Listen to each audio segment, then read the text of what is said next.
Hi అండి. అందరికీ నమస్తే. నేను మీ గీత. 'నీ తనువు నాదే చెలి' పార్ట్ 9. అతడు అంత గట్టిగా అతడి మీదకి లాగేసరికి వైదేహి బ్యాలెన్స్ ఆపలేక అతడి మీద పడగా, అతడు వైదేహి కళ్ళలోకి తీక్షణంగా చూస్తూ వైదేహి భుజాలని గట్టిగా అదిమి పట్టుకుని అతని మొహానికి సరిగ్గా 2 ఇంచుల దూరంలో ఆమె మొహాన్ని నిలిపి తన కళ్ళలోకి కోపంగా చూస్తూ, "నువ్వు నాకు భయపడుతున్నావా?"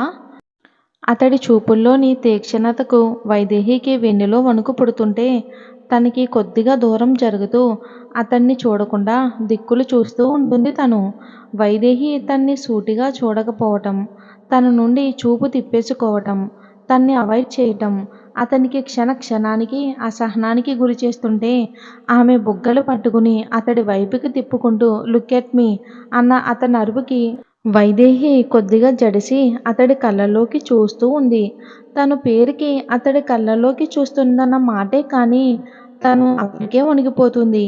సామ్రాట్ అడిగిన ప్రశ్నకు తను ఎలాంటి జవాబు ఇవ్వలేకపోయింది. ఎందుకంటే సామ్రాట్ గొంతులోని తీవ్రతకి నిజంగానే తనకి అతడితో మాట్లాడాలంటే భయంగా ఉంది కాబట్టి.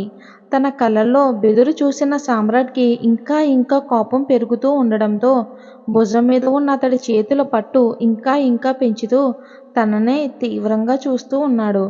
"చెప్పు, నువ్వు నాకు భయపడుతున్నావా? నా కళ్ళలోకి ఎందుకు సూటిగా చూడలేకపోతున్నావు? ఆన్సర్ మీ" అని గట్టిగా సామ్రాట్ వైదేహిని గదమాయిస్తున్నాడు. అతడు గదమాయింపుకి వైదేహి ఇంకా బెదిరిపోతూ వణుకుతూ ఉండగా మళ్ళీ తనలో తానే మాట్లాడుకుంటూ, "అయినా ఈ రాక్షసుడికి నేను భయపడడం ఏంటి? నేను భయపడితే వీడు ఇంకా భయపెడుతూనే ఉంటాడు. నేను వీడికి అస్సలు భయపడకూడదు. వీడిని నేను తిరిగే భయపెట్టాలి" అని తనకి తానే ధైర్యం చెప్పుకుంటూ చిన్నగా తేరుకుని ఒక్కసారిగా తన బుగ్గల మీదున్న అతడి చేతిని విసిరు కొడుతూ తన భుజం మీద ఉన్న అతడి చేతిని కూడా విసిరు కొట్టి అతడి కళ్ళల్లోకి ఈసారి సూటిగా చూసి వెటకారంగా, "నీకా నేను భయపడడమా? ఛాన్సే లేదు. అలాంటి పగటి కలలు కనడం మానేస్తే నీకే మంచిది." వైదేహి మళ్ళీ తనతో ధైర్యంగా మాట్లాడుతూ ఉండేసరికి సామ్రాట్ కోపమంతా ఎక్కడికో ఎగిరిపోయింది. తన పెదవుల చివర ఒక సన్నటి నవ్వు ఇలా మెరిసి అలా మాయమయ్యింది. కానీ ఆ చిరునవ్వుని కూడా వైదేహికి కనిపించకుండా దాచేస్తూ సీరియస్గా తన్ని చూస్తూ ఒక కనుబొమ్మ ఎగరేసి, "ఛ! ఏంటి నిజమా?" సామ్రాట్ మాటకి వైదేహి తననే సూటిగా చూస్తూ, "నిజమే. నాకు నువ్వంటే కనీసం ఇసుక రవ్వంత భయం కూడా లేదు." వైదేహి తన్ని అలా సూటిగా చూస్తూ భయపడకుండా మాట్లాడుతుంటే సామ్రాట్కి వైదేహి అంతకంతకు నచ్చేస్తూ ఉంది. తను మాట్లాడుతూ ఉండగా తను కదులుతున్న పెదవులు, అటూ ఇటూ ఊగుతున్న పొడవాటి జడ, తను మాట్లాడుతూ ఉంటే తన హావభావాలు తగ్గట్టుగా కదలాడుతున్న తన చేతులు, నాట్యమాడుతున్న చెవి కమ్మలు, వీటన్నిటినీ చూస్తున్న సామ్రాట్ మరోసారి వైదేహి నడుం మీద చేతిని పోనిచ్చి ఒక్కసారిగా తన్ని అతని మీదకి లాక్కుని అతడి ఒళ్ళో కూర్చోబెట్టుకుని తన ముక్కుకి అతడి ముక్కుని రాస్తూ, "ఇప్పుడు అన్నావు చూడు, నేనంటే నీకు ఇసుక రవ్వంత కూడా భయం లేదని. నువ్వు అలా ఉంటేనే నాకు ఇష్టం వైదేహి." నా మీద గర్జిస్తూ కోపం చూపిస్తూ నా మీదకి దూకుతూ పొగరు చూపిస్తేనే నాకు ఇష్టం. నువ్వు నా శివంగివి. నా శివంగి ఇలా పొగరుగానే ఉండాలి. నిన్ను ఎవడూ కన్నెత్తి చూడాలన్నా భయపడాలి. నువ్వు ఎవడికి తల వంచకూడదు. నేనెంత పొగరుగా ఉంటానో నాలాగే పొగరుగా ఉండాలి. నీ వైపు కన్నెత్తి చూసిన వాడంతూ నువ్వు చూడాలి. ఈ పొగరుని ఏమాత్రం తగ్గించుకోకు" అని అతడి కళ్ళల్లోకే పౌరుషంగా చూస్తున్న వైదేహిని చూస్తూ ఆమె ముక్కు మీద గట్టిగా కొరికి వదిలాడు. అతడు కొరికిన వెంటనే ఒక్కసారిగా అతన్ని దూరం తోసేసి ఆ కారులో ఒక మూలకి కూర్చుంటూ, "ఎవ్వడికీ భయపడొద్దు.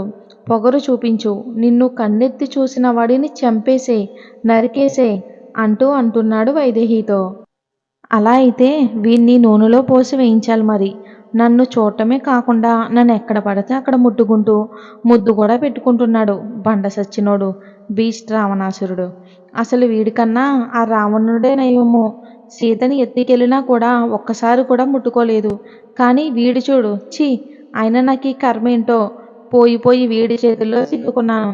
అసలు వీడి నుండి ఎలా బయటపడను" అని ఆలోచిస్తూ ఉంది. సామ్రాట్ కొరికిన చోట చిన్న చిన్నగా చేతితో రుద్దుకుంటూ ఉంటుంది వైదేహి.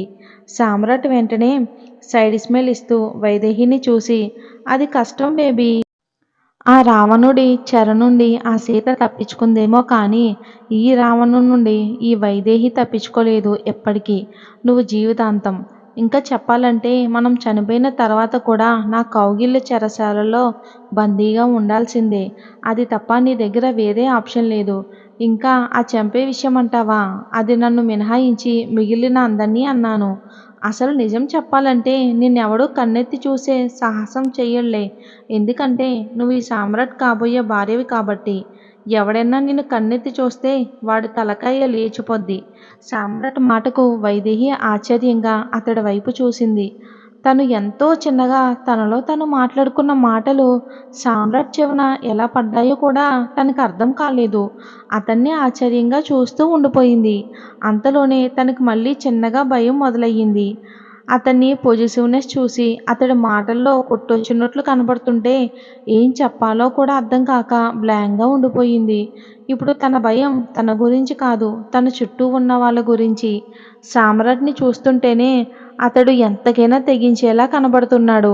తనకి ఎవరైనా ప్రపోజ్ చేసినా లేక ఏదైనా కొంచెం అటు ఇటుగా మాట్లాడినా అది సామ్రాట్కి తెలిస్తే అతడేం చెయ్యగలడో తన ఊహకు కూడా అందడం లేదు.